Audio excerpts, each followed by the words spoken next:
스카이어 스루프 타임즈 2024년 4월 말일 30일자를 진행하도록 하겠습니다. 구독, 좋아요 부탁드리고 필요하시면은 1.5 배속을 보시기 바랍니다. 미국 재무부는 오는 30일 새벽 올해 2분기와 3분기 QRA 전체 규모를 발표한다는 제목으로 권오은 기자가 조선 비지에서 보도를 했습니다. 파월보다 빨리 열릴 옐런의 입이라는 게 원래 제목입니다. 이번에도 한 증시 구할까라는 그런 또 제목을 붙였네요. 미국 그 연방준비제도의 5월 연방공개시장위원회 FOMC 정례회의 결과에 앞서 미국 재무부의 분기 자금 조달 계획 QRA, 분기니까 이게 뭐 쿼터까지는 제가 알았는데 자금 조달 계획이 RA로 되어 있는 것은 원문은 모르겠어요. 자관 QRA라는 또 용어를 하나 배우게 됩니다. 끈적한 물가로 기준금리 인하 기대감이 꺾여버린 상황에서 미국 정부의 국채 공급 예정치라도 장기채 금리 부담을 완화해 줄 수 있을지가 주목된다. 이런 거를 읽으면서 이제 뭐 좀 소양을 좀 높여가 보는 거죠. 개인적으로 또.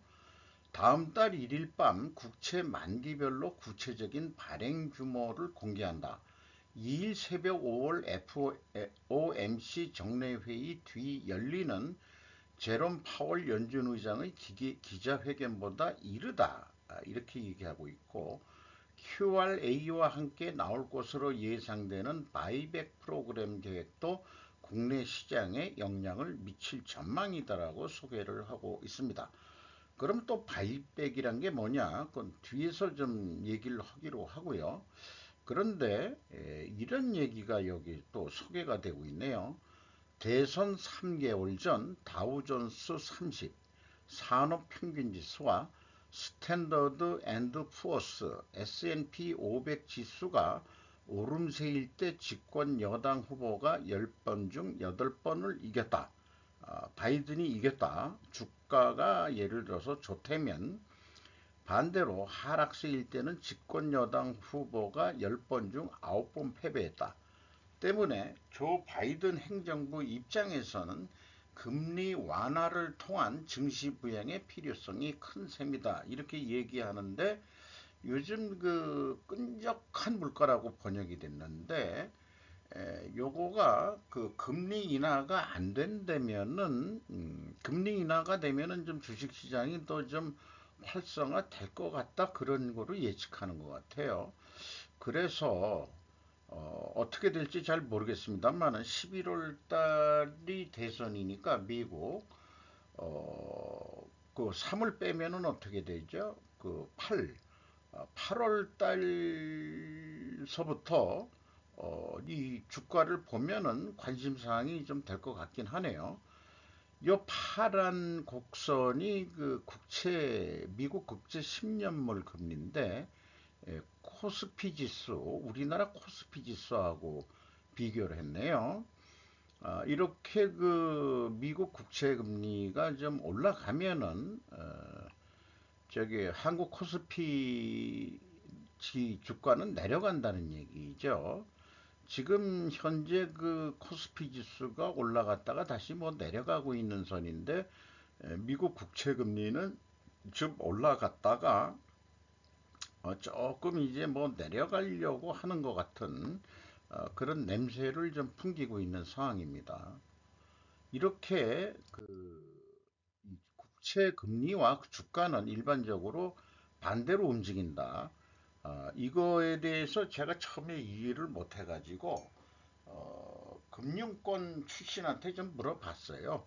그랬더니 뭐 그때 설명은 했는데 맨날 들어놓고 그런 계통이 아니다 보니까 자꾸 잊어버리긴 합니다. 어쨌든 QRA에 대해서 좀 설명이 좀 있는데 분기 말에서 한 달이 지난 시점에 해당 분기와 다음 분기의 국채를 미국 정부가 어떻게 발행할지 등의 내용을 담고 있다. 그 다음에 QRA를 토대로 만기별 국채 수급 상황을 예측할 수 있다. 이렇게 소개를 하고 있고, 국내 주식시장이 미국 국채금리에 예민하게 반응하고 있는 상황에서 QRA에 대한 투자자들의 주목도가 커졌다. 미국 재무부는 지난 1월 말 QRA에서 1분기 단기채 순 발행을 확대했고 2분기 단기채 순 상환 전환을 제시했다고 얘기를 하고 있네요. 또 바이백이란 건 뭐냐 그러면은 국채를 만기 전에 종이 상환하는 것으로 1920년대와 2000년대 초반 두 차례 등 시행된 적이 있다. 대부분 재무 구조가 튼튼해져 가지고 국채를 조기 상환한다. 이런 얘기가 되겠는데 그런 일이 발생할 것 같지는 않아요. 구체적인 안이 나오지 않는 상황에서 시장의 전망은 분분하다. 이렇게 얘기를 하고 있고 국채 시장의 유동성을 늘리는 방향에 더해 바이백 규모가 예상보다 클 경우 역시나 중장기 미국 국채금리 부담을 낮추는 효과가 있을 것으로 본다. 그러면은 이 바이백을 하게 되면은 국채금리가 낮아지니까 주가는 또 오를 거 아니냐. 그러니까 시장 주가에 대해서 그 바이백을 통해 가지고 주가를 올리는 그런 행위를 바이든 행정부가 그 정권 말기에 할 수 있을 것도 아니냐. 그러니까 오늘 사실은 발표된다는데 아직 뉴스는 검색을 못 해봤어요. 그런데 아까 이런 얘기를 논리구조로 좀 그려봤습니다. 만약에 다우존스와 S&P 평균 3개월 동안 하락을 했다면 여당이 10번에서 9배는 패배하게 된다. 왜냐하면 이라고 생각을 해보게 되는데 제 수준에서는 마땅한 그 루트 코즈를 그 생각하기 어렵습니다. 제 수준에. 그래서 인과관계가 성립되기 어렵다. 이런 것을 상관관계라고 전문가들이 얘기를 할 겁니다. 이런 상관관계를 가지고 전문가들이 이 상관관계로 주로 먹고 사는 사람들이죠. 많은 데이터 통계들을 제시하면서 그러니까 만약에 이게 실질적으로 인과관계가 있다 그러면은 필연적으로 존재할 다른 결과도 분명히 찾아내야 됩니다. 인과관계가 만약에 있다면은 그러니까 저도 찾을 수가 없는 거죠. 논리적으로 이 분야에 모른다고 했으라도 좀 많이 생각을 해봐라 이런 얘기가 되겠어요.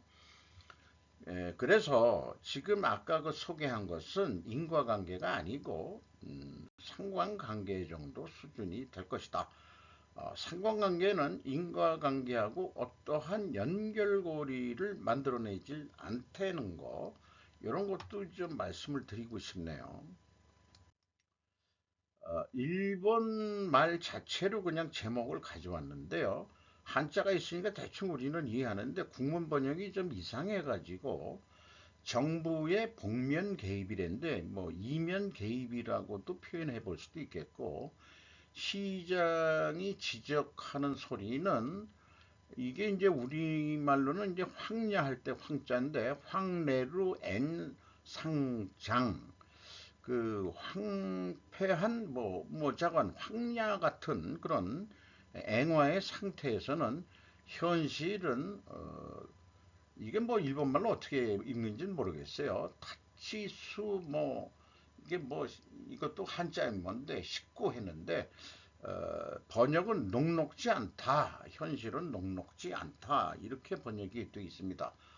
나가타 다케히코라고 산케이 신문에서 보도를 했는데 29일의 외환시장 1달러 160엔대까지 엔저로 흔들린 뒤 대달러로 6엔 가까운 급속한 엔고로 돌아서는 등 엔 시세는 요동치는 거친 전개가 되었다.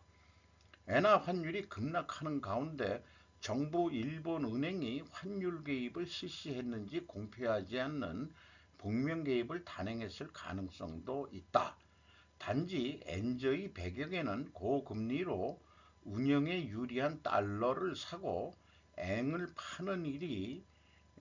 파는 일미 금리 차이 문제가 있어 칠 수 있는 손은 부족한 것이 현실이다. 이렇게 풀이를 하고 있네요. 조만간 1달러는 160엔을 넘는 엔저가 정착한다. 이렇게 예상한답니다.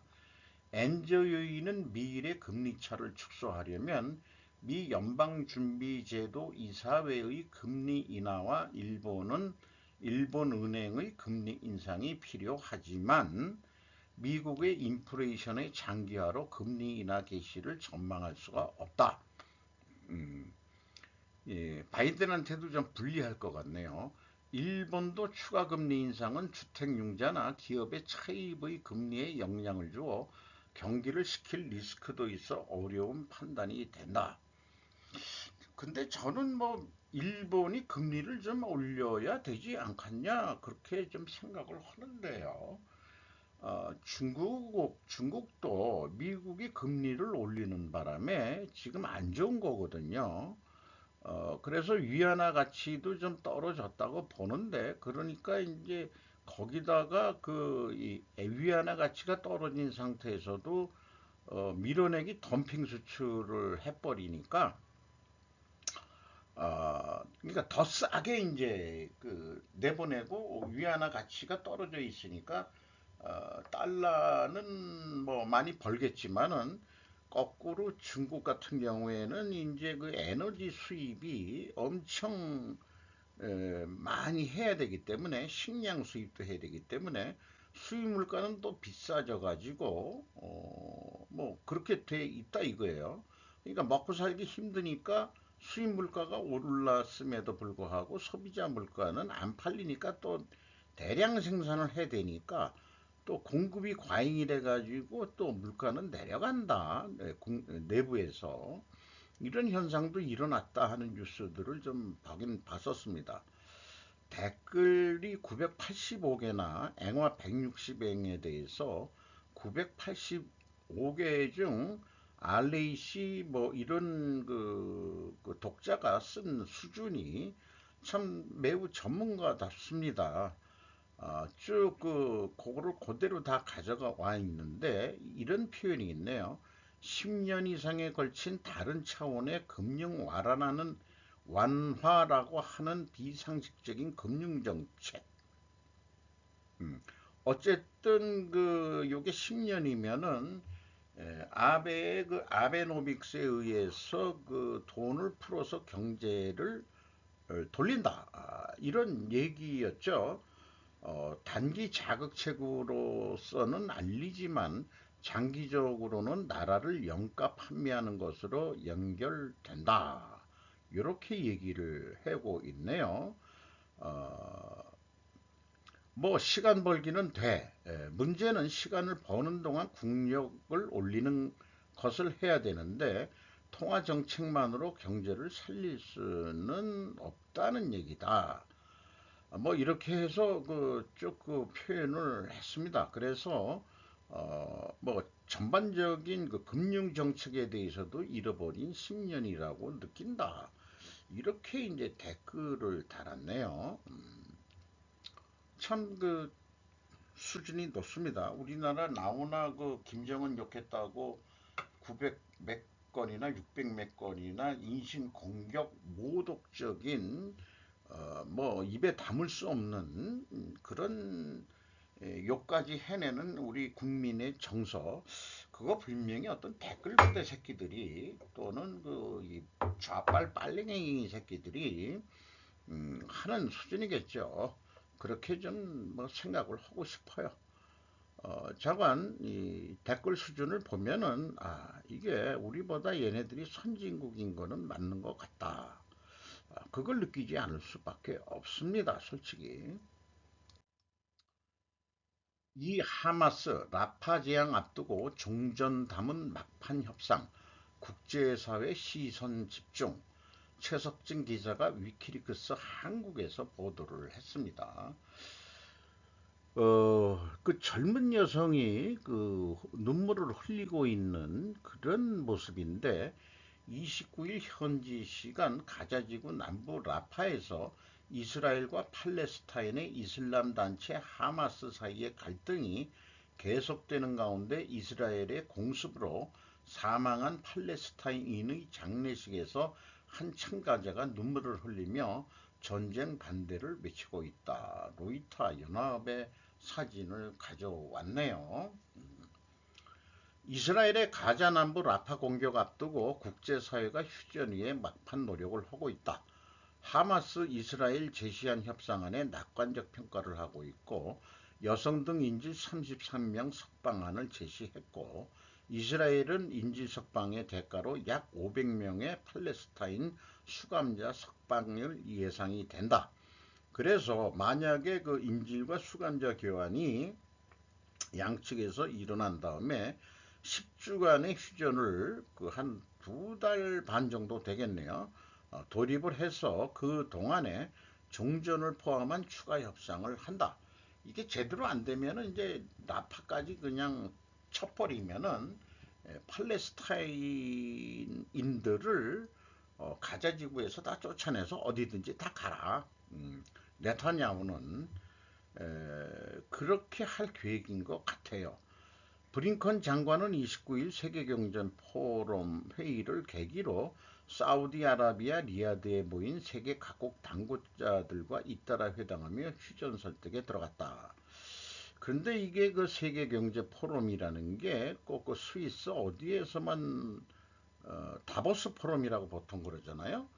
그런데 이거를 이번에 사우디아라비아 리야드에서 열린다? 이거 잘 모르겠네요.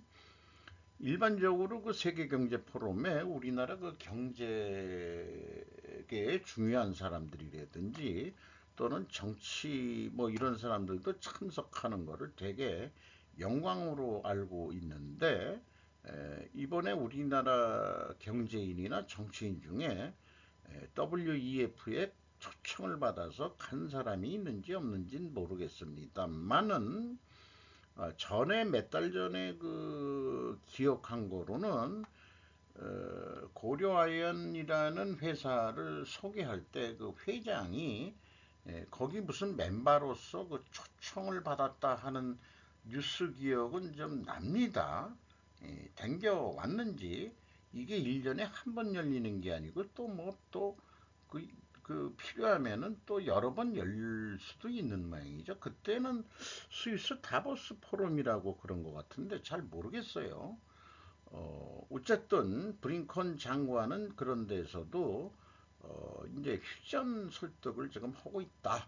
그러니까 휴전은 미해결의 해결책이죠.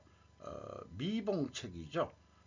휴전이라는 게 우리나라 한반도도 남북이 현재 미해결책으로 남아있는 그러니까 실은 휴전이라는 것은 사실은 전쟁 중이라는 것으로 인식을 할 필요가 있다. 이런 생각도 들어갑니다. 세계 최대의 반도체 클러스터 건설을 추진하는 한국에서 있을 수 없는 사태가 잇따라 일어나고 있다. 4월 29일자 조선일보의 사설인데 일본판입니다. 세계 유리 반도체 제조업체인 미국 AMAT가 경기 오산에 짓기로 했던 연구개발센터가 한국 정부의 부실 대응으로 제자리 걸음을 하고 있다.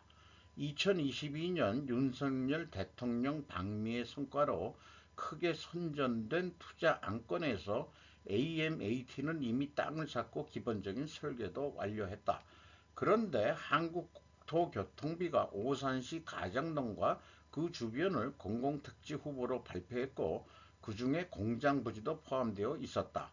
공공택지로 지정되면 이외의 개발 사업은 금지되고 R&D 센터는 지을 수 없게 된다.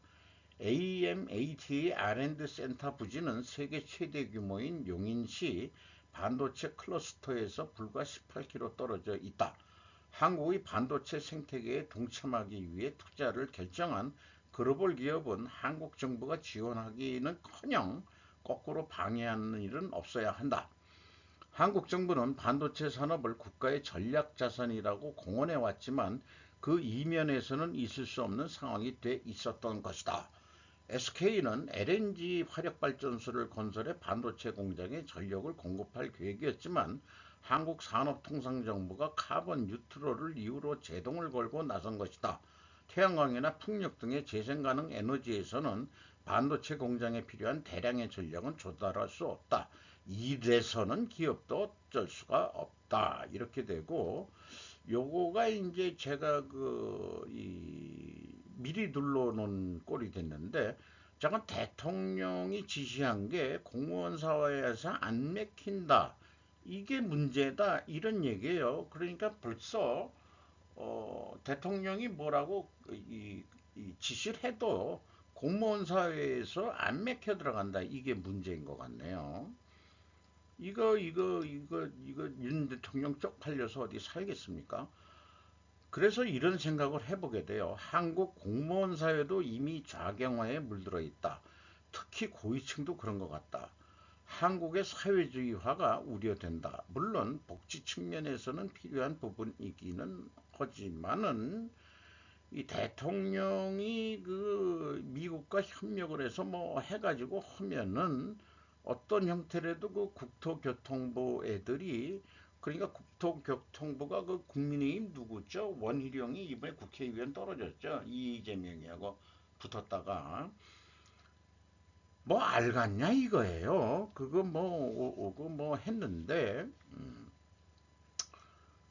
좌우지간 협력을 하기로 해놓고 미국은 무슨 뭐 미국에다 공장 지면은 무슨 저기 지원금까지 준다고 해서 이미 확약이 되고 뭐 이렇게 되는데 우리는 뭐 그렇게 지원도 없고 그 다음에 이제 한국에다가 연구센터 짓기로 했는데 그것도 지금 뭐 공공택지로 이렇게 지정이 되면은 거기에 이제 산업체 이런 게 못 들어가니까 아, 이런 것들을 특별 무슨 허가 뭐 이런 식으로 좀 어떻게 돼야 되는 거 아닌가 싶어요. 좀 솔직히 우리나라 행정 공무원들 복지부동 복지부동이라고도 하고 뭐 뇌만 눈만 돌리고 뭐 아무것도 안 움직인다 하는 그런 것도 유행된 말이 있었죠. 이런 거를 보고서 좀 한심하다 이렇게 얘기를 할 수밖에 없겠죠. 의료 종사자로서 성실하게 일해왔는데 원연금 월액 12만원입니다. 조금 더 받을 줄 알았어요.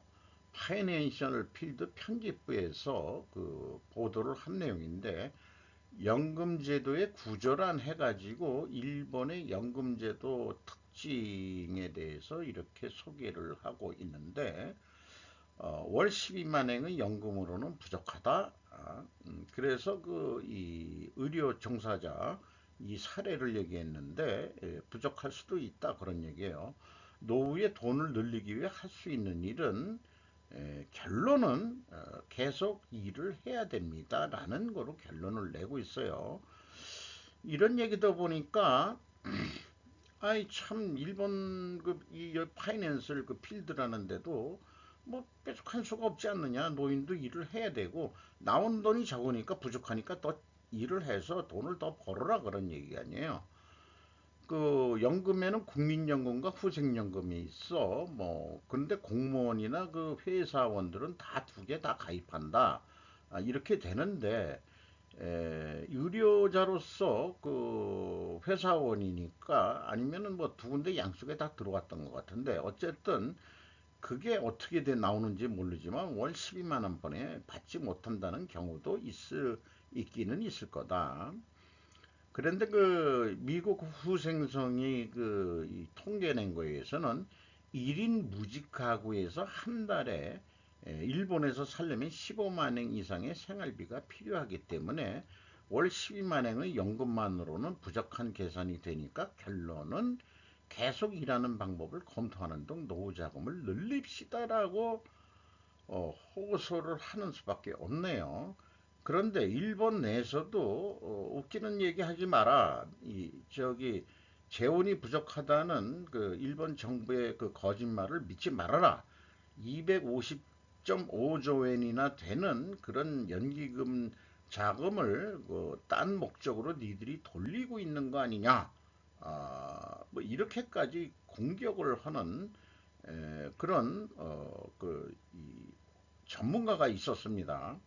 우리나라 뭐 국민연금 개혁안이 나왔다고 그러지만은 저도 이미 그 얘기했지만 그런 거 뭐 의대 정원을 뭐 처음부터 다시 백지에서 시작하자 뭐 이런 얘기도 있습니다만은 연기금 자금 우리나라 그 600조 이상이라고 얘기를 들었는데 600조 원 일본은 250조 엔이고 환율 이 차이가 있으니까 우리나라는 600조 원 이상이라고 그러거든요. 그 많은 돈을 어떻게 움직이고 있는지 그거부터 감사를 해라. 그래서 이런 뉴스를 들으면서 한국 의사들의 행태를 마치 꼬집는 느낌을 받는 기사이다. 의사는 일본에서 특별 신분계층 아니라는 얘기다. 그런데 우리나라는 그놈의 사자가 들어가면 지들이 무슨 고위 사회계층인 줄 알고 자관 이 쿠바하고 그 국교가 맺게 됐는데 그 쿠바의 의사들이 완전 일반 노동자들하고 비슷한 대우를 받고 있죠. 그게 사회주의 아니에요? 우리나라 사회주의 만든다고 그런다면은 이번 윤 정부가 하는 거 적극적으로 그 야당 아새끼들도 그 찬성을 해가지고 적극적으로 밀어줬어야지. 응? 그런 거에 대해서는 입 싹 다물고 허구날 하는 거는 그냥 공공의대하고 공공병원만 얘기를 해요. 영리병원이나 뭐 이런 거에 대해서는 전혀 관심이 없는 애들이죠. 쿠바하고 국교했으면은 그래 사회주의를 많이 그 해서 좀 뭐 좀 잘해보자고 한다면은 쿠바에 가서 한 수 배워오래도 내 얘기는 그런 얘기까지 하고 싶네요. 4천억 M&A의 신화 한섬 정재봉 경업 금지 족쇄 풀리자 12년 만에 패션 대표로 컴백했다. 요건 제목만 얘기하고 그냥 넘어가고 싶습니다. 그런데 이 정재봉이라는 그 대표를 소개하는 사진이 이게 뭐 집에서 이 다리 꼬고 있는 또 거기다가 실내에서 이 색안경 끼고 있고 이런 사진을 게재한 양범수 기자가 조선 비지에서 보도를 했는데 이따시 건방진 자세로 있는 거를 소개하는 거 보면은 뭔 조폭 주목도 아니고 거기다가 무슨 이게 뭐 이게 패션 한다고 해서 이런 거를 했는지 모르지만 이런 게 그 자기 개인 이 소개 프로필의 사진으로 달라고 했는데 이런 거를 이 사우스 케이프라는데 사우스라는 게 왼쪽이라는 거죠. 그게 글로벌 사우스 하면은 남쪽 그러니까 여기서는 이제 왼쪽이 아니고 남쪽이라는 그러니까 여기 좌파들 얘기할 때 이제 뭐 사우스 뭐 이런 얘기를 하는데 색안경 끼고 영 마음에 안 들어요. 어떻게 해서 뭐 능력은 있는지 뭐 이거 하기 전에 이제 그 리조트하고 골프장 하고 뭐 이랬다는 얘기인데 패션 여기 몇 군데 6개 매장을 운영하면서 지금 패션으로 다시 지금 하려고 그런다. 이런 얘기네요. 원자력 배터리 등 지원, 유럽판 IRA의 한 에너지 기업 기대한다. 권유정 기자가 조선비저. 이제 그 기대 높은 그런 것만 얘기가 나오는데 좋습니다. 뭐 유럽의 본회의에서 표결을 통과했고 보조금 완화 패스트트랙 허가하고 현지 진출 한국 기업 수혜가 기대가 된다. 뭐 이것도 이 정도로 그냥 남아있는 거는 그냥 그 기사를 다 그냥 가져온 거니까 어쨌든 그 한국수력원자력 한수원 중심으로 국내 원적 전력기자재 건설업체들은 체코, 폴란드, 영국 등에서 수주에 현재 공을 들이고 있다. 이렇게 얘기를 하고 있네요. 관련된 업체가 한수원과 한전, KPS, 그 다음에 두산 에너빌리티, 현대건설, 삼성물산 등 지난해 11월 루마니아 체르나보다에서 원전 3중수소 제거 설비 공사를 따냈다는 것도 소개를 하고 있습니다. 2028년까지 윤탄만 할 건가? 여세미나서 바지사장 자성론 전민구 기자 중앙일보에서 보도를 했습니다. 국민의힘이 총선에서 진 핵심 패인이 뭘까? 요거를 제가 이렇게 돌려서 그 얘기를 해보고자 합니다. 총선에서 패배한 근본 원인은 무엇이냐? 공통적으로 당의 자생력을 상실을 했다. 그런데 이거가 이런 거죠. 원인을 설명하려니까 결과를 가지고 결과를 설명하는 거죠. 당의 자생력도 결과지 원인은 아니에요. 자생력 상실이 그것도 결과 중에 하나지. 근본 원인은 뭐냐? 어, 그 전문가라고 하는 정치 외교학 교수들이 그 떠든 얘기를 보면은 이준환 인천대 정치 외교학과 교수는 이때까지 국민의힘은 정당 정치를 한 게 아니라 대통령과 용산 대통령실 눈치만 보고 따라갔다. 또 여당에서도 일찍이 수직적 당정 관계를 지적하는 목소리는 컸다. 윤석열 대통령의 불통 성향이 가장 큰 문제였다는 논리다. 하지만 전문가들은 이런 식의 인식이 당의 의존적 행태를 가속한다고 한다. 인신 공격적인 건 아니죠. 불통 성향이라는 거. 그런데 누구도 얘기했듯이 많이들 대통령이 누가 되든지 간에 뭔가 안 풀리면은 허구한 날 불통이다. 라는 얘기는 어떤 대통령도 들었던 얘기나 마찬가지다 이게요. 다 뭐 여당하고 그다음에 커뮤니케이션이 항상 잘 되고 뭐 그런 거냐? 그러면 바이든이 민주당하고는 그냥 꽁냥꽁냥 해가지고 얘기가 모든 게 잘 되는 거냐? 뭐 그런 모양이죠 미국은. 저건 어쨌든지 간에 그 민주당 내에서 바이든을 공격하는 적은 없지 않느냐.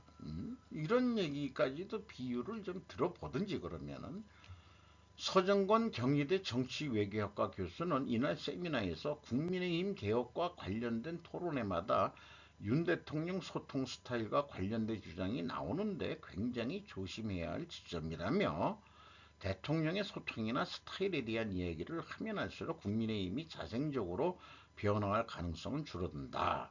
그러니까 남의 탓을 하지 말고 자기 탓을 한번 생각해 봐라. 이게 국민의힘 자체에 이런 얘기는 맞는 지적이긴 한 것 같아요.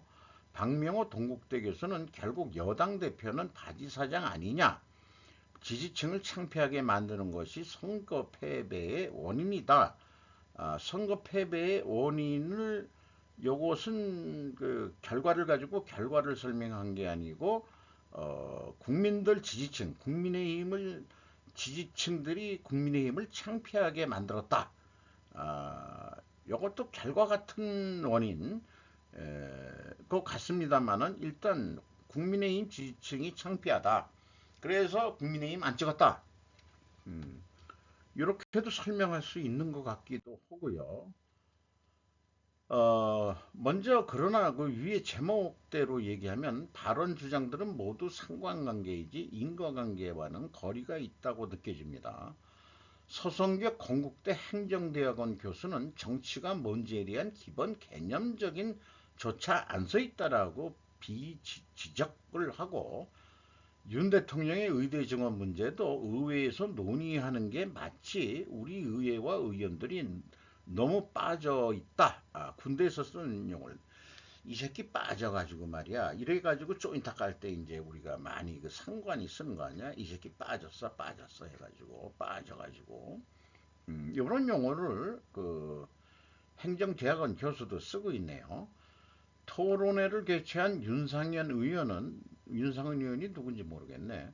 국민의힘의 뺄셈 정치 DNA, 이익 집단 DNA, 국민의 군림하려는 DNA 등 세 가지 DNA가 있다고 분석을 내놨다. 한마디로 서비스의 강한 봉사기관으로 탈바꿈해야 한다고 주장했다. 서울 광진을에 출마했다 낙선한 오신환 전 의원은 어느 날 순간부터 당에서 뭔가를 말하면 잡혀가거나 불이익을 받을 것 같다는 분위기가 있다. 국민의힘 내에서 무슨 공포정치를 했나요? 다양한 목소리를 수용하는 포용적 정당으로 가야 한다고 말했다. 참 어려운 얘기네요. 또 다양성, 포용성, 이거 좌파들이 잘 쓰는 용어인데 그래서 제가 이렇게 위와 같이 얘기하면은 그러면 근본 원인을 당신은 제시할 수 있는가? 이런 기사를 보고 비판하는 저의 방송을 보고 누가 묻는다면은 정확히 답변이 그렇습니다. 정확히 제시할 수 있다면 내가 직접 정치를 하고 말지 이렇게 얘기를 일단 나도 공격적으로 해놓고 다만 근본 원인이 개인의 인신공격이나 인격모독이라면 거기서 중단해야 된다는 것은 알고 있다.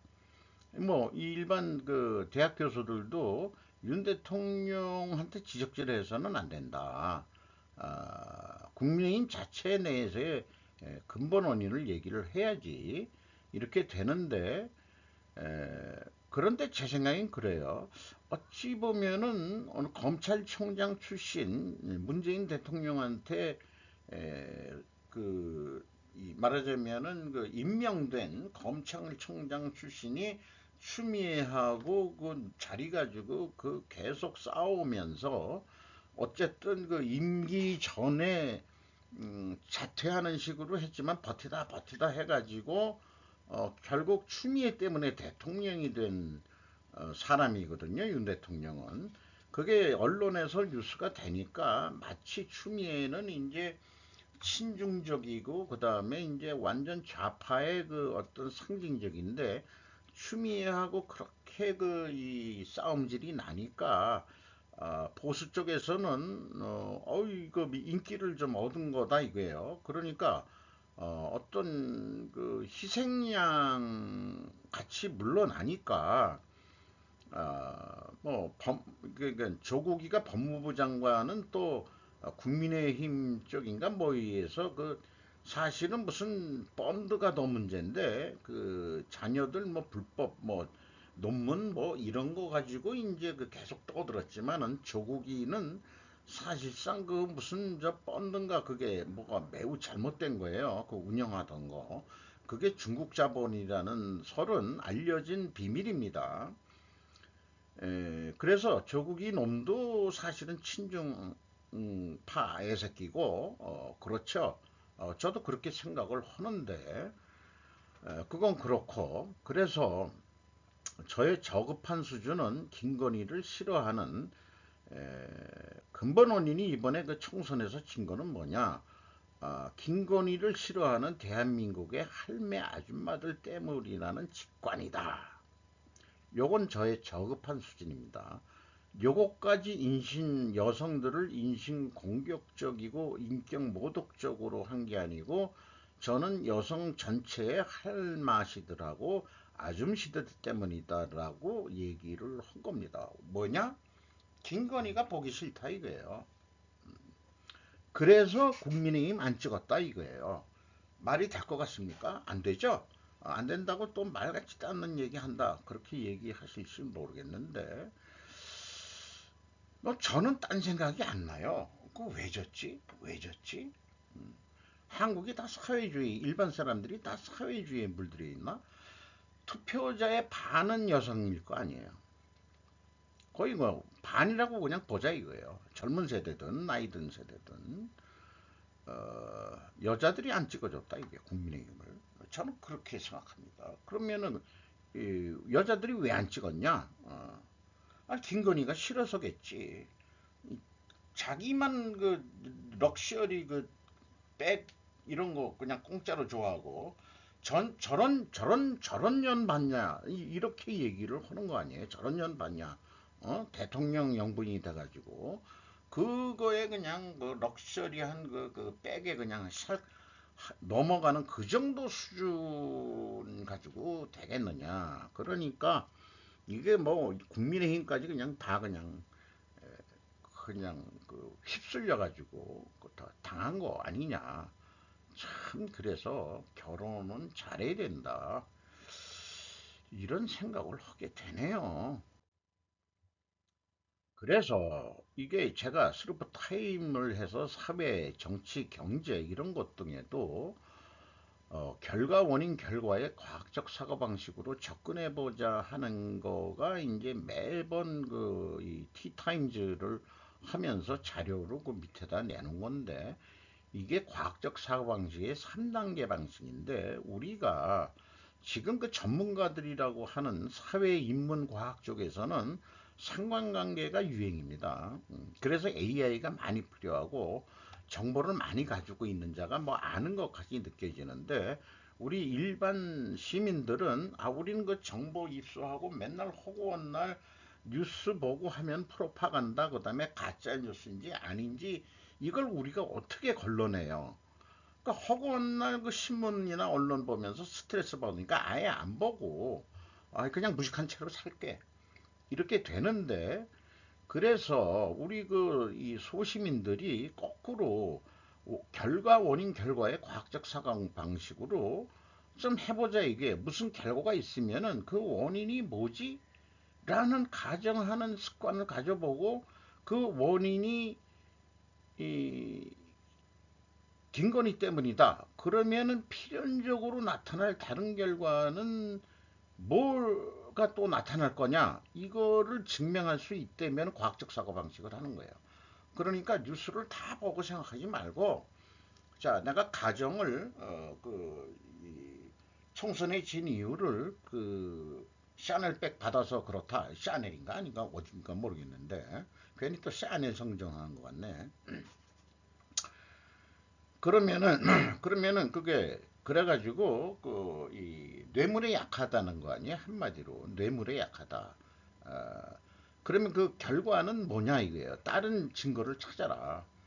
그 뭐 서울의 소리라는 애들이 그 뭐 저기 그 뭐 취재하면서 녹음을 공개하면서 뭐 됐대는데 그런 다른 거를 찾아라. 그렇게 해서 우리가 좀 논리 연습을 좀 해보자. 다만 여기에서도 원인이 인격 모독적이고 인성 공격적인 것에 도달해졌다면 그 원인은 원인으로서 포기해야 할 것이다. 때문에 에, 김건희 때문이가 아니고 저기 한국의 그 할매들하고 여성들이 김건희를 싫어한다. 그게 근본 원이니까 그럼 왜 싫어했냐? 너무 이뻐서 그런가요? 근데 이쁘다고 하는데 저거 다 뜯어 고친 얼굴 아니야 저거 그렇게 하고도 공격을 하더라고 그 돈 있어가지고 저렇게 뜯어 고쳐가지고 이렇게 얘기가 뭐 그냥 들려요 그 할매들이 하는 얘기들이 그러니까 그러면은 그 돈이 많아서 그 다음에 이제 얼굴 다 뜯어 고치고 또 돈 있으니까 그 검찰 사위 하나 얻고 그런 친구가 대통령이 됐다 이거예요.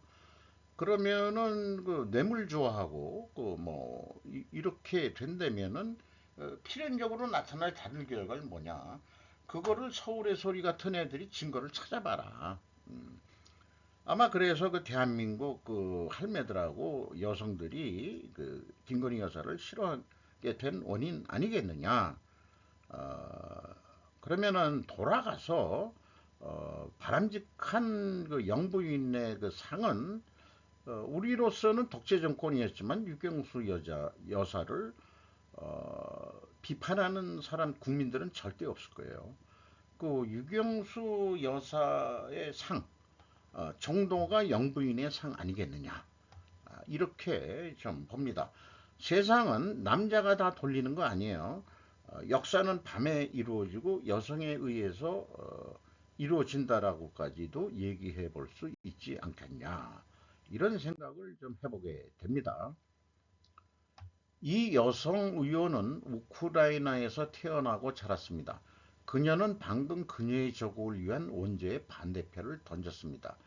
이세벨라 볼모트 기자가 AP에서 보도했는데 2024년 인디애나주 의회에서 우크라이나 출신의 최초이자 유일한 국회의원인 빅토리아 스파르타는 일찍이 러시아와의 전쟁에서 모국을 지지하는 자연스러운 옹호자로 등장은 했었는데 최근에 추가적인 지원금 610억 달러가 하원에서 포결을 붙였을 때 그녀는 반대표를 던졌다 이런 얘기예요.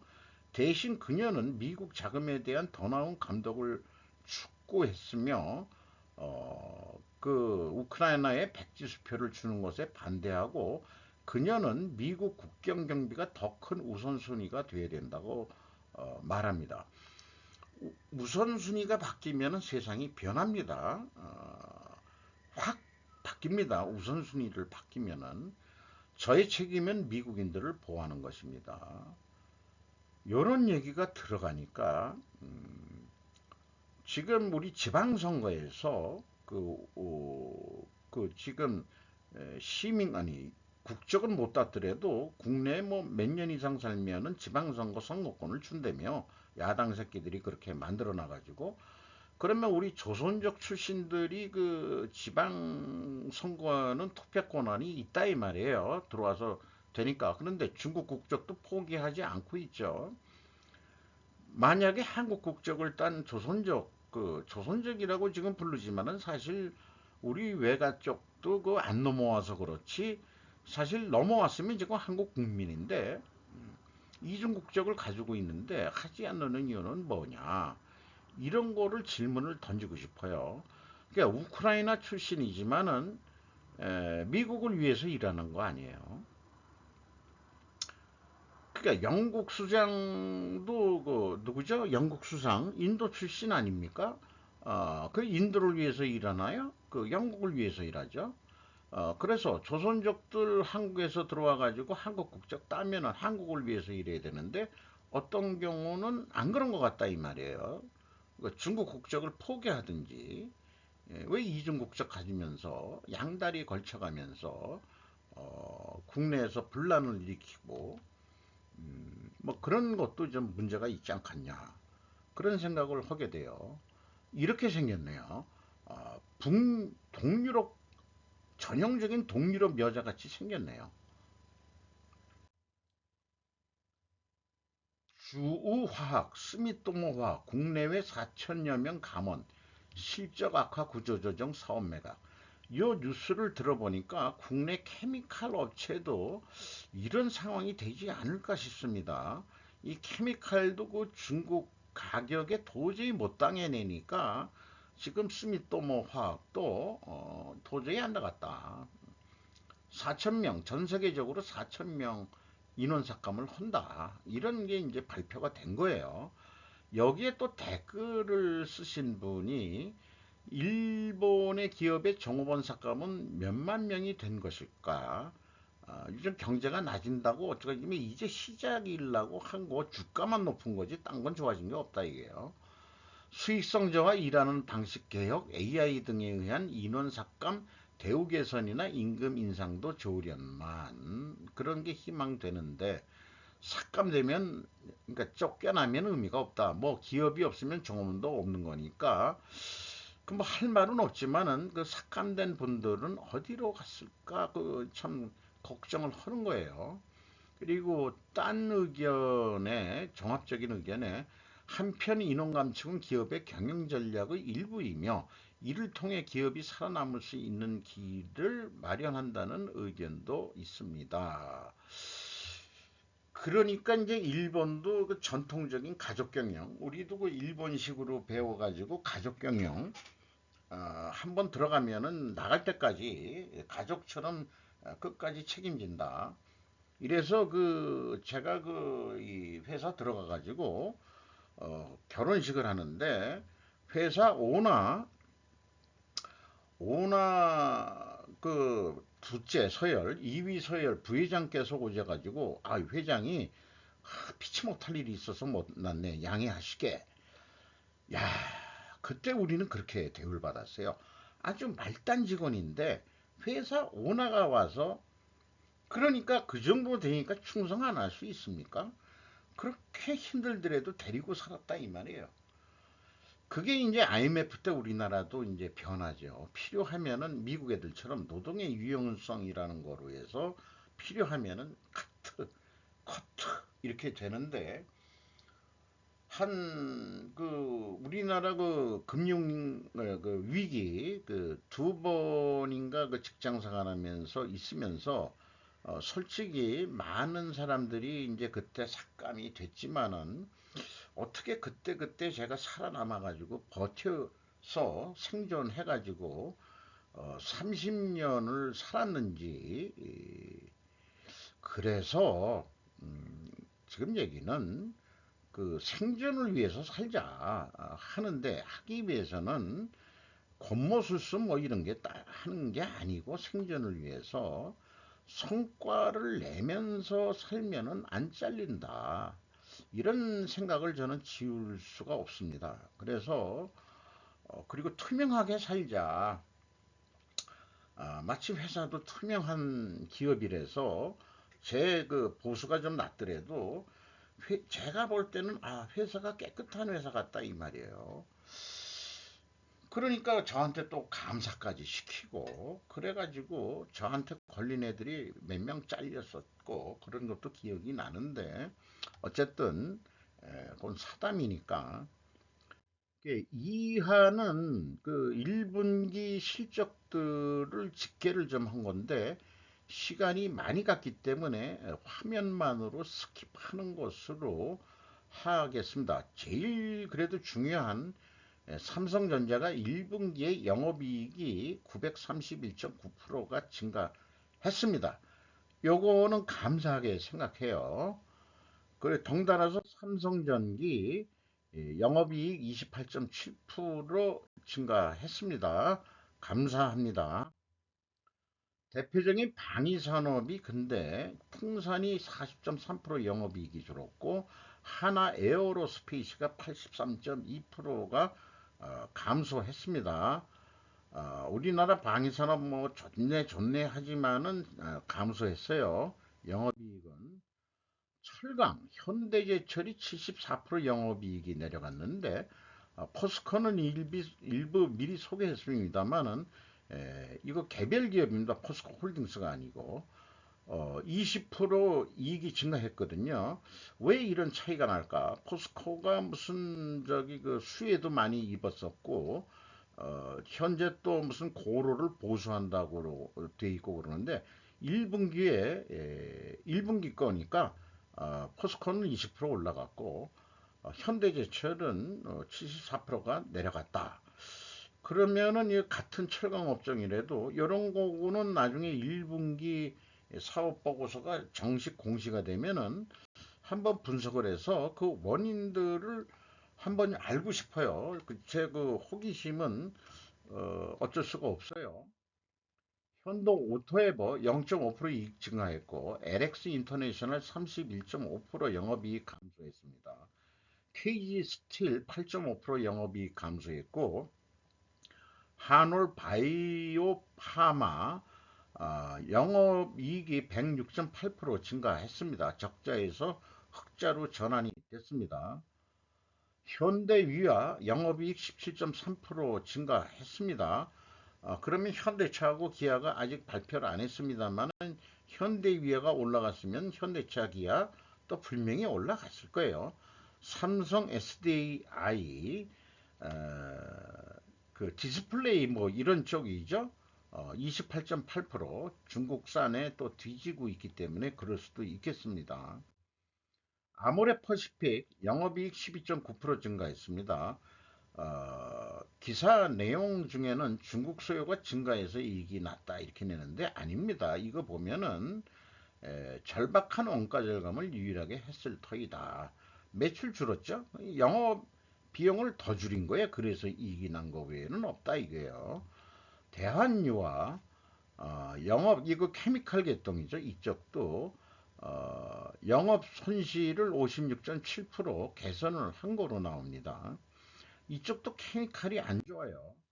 유나이티드 영업이익 35% 증가했고 참고적으로 여기에 삼성생명이 사업보고서를 재공시를 했는데 여기에 이제 일반 회사들이 보는 그런 것보다도 보험인 회사의 그 영업 손익계산서에 좀 눈에 익어보려고 하는데 이렇게 이제 사업 부문별로 따로따로 표시를 하고 있어요. 보험 서비스 손익, 투자 손익, 보험 서비스가 이제 본업이죠. 이 투자 손익은 부업이고, 그래서 영업이익을 계산해 내고 영업의 손익도 이게 복잡한 게 많습니다. 다 축약을 한 거예요. 그래서 이 투자 손익까지 고객들이 들어온 그 보험금 가지고 보험 서비스 비용, 그러니까 이제 보험금을 지불한 것도 있지만은 투자를 어떻게 잘해서 돈놀이 하는 거.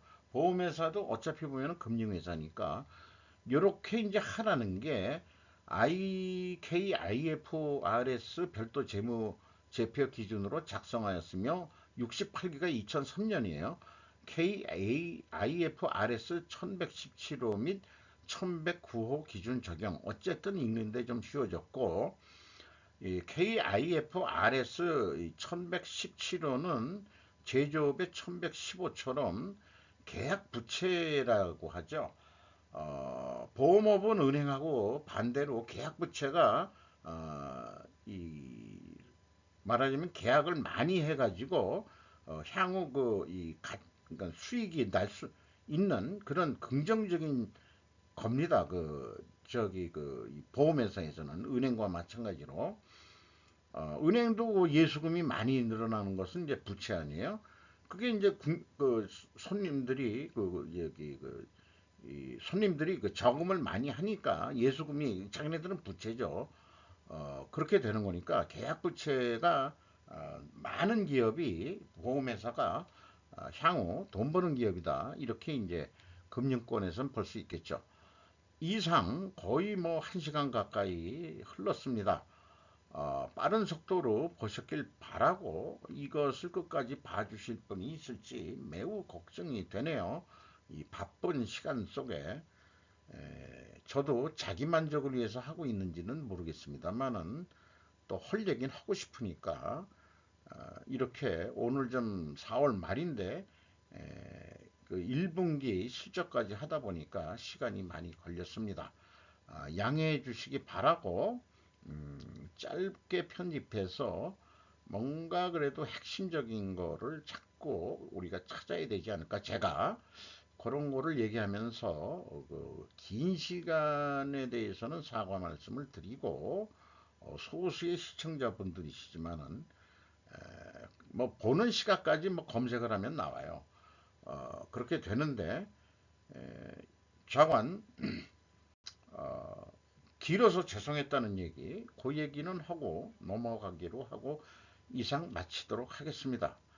감사합니다.